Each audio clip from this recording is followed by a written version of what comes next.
তাকে সম্পদশালী বানিয়ে দিবেন। ওই সংসারের ভিতরে আল্লাহ পাক রব্বুল আলামিন টাকা পয়সা দান করবেন, একটা কাঁচামরিচের জন্য কারো কাছে হাত পাততে হবে না। প্রত্যেকটা মা বোনরাই চান যাতে করে আপনার সংসারের ভিতরে শান্তি আসুক, আপনার সংসারের ভিতরে বরকত আসুক। তবে আল্লাহ তাআলার গুণবাচক নাম করে যদি দোয়া করা হয়, এই দোয়া কিন্তু আল্লাহ কবুল করেন, এটা আমরা অনেকেই জানি না। পবিত্র কুরআনুল কারীম খুলেন, আল্লাহ নিজে বলে দিয়েছেন 9 নম্বর পারার 13 নম্বর পৃষ্ঠার 4 নম্বর লাইন, সূরা আরাফের 180 নম্বর আয়াতে আল্লাহ বলছেন, ওয়ালিল্লাহিল আসমাউল হুসনা ফাদউহু বিহা। আল্লাহ তাআলার গুণবাচক কিছু নাম রয়েছে, এই নাম করে দোয়া করলে আল্লাহ পাক রব্বুল আলামিন সাথে সাথে সেই দোয়াগুলো কবুল করে নেন। সুতরাং আমরা এই গুণবাচক নামের ভিতরে 3টি গুণবাচক নাম রয়েছে। নাম্বার 1, 1 নাম্বার হচ্ছে ইয়া রাজ্জাকু।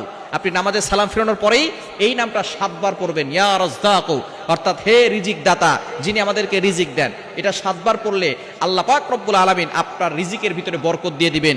রিজিকের জন্য আপনাকে কারো কাছে ছুটতে হবে না। দ্বিতীয় নাম্বার হচ্ছে ইয়া সমাদু।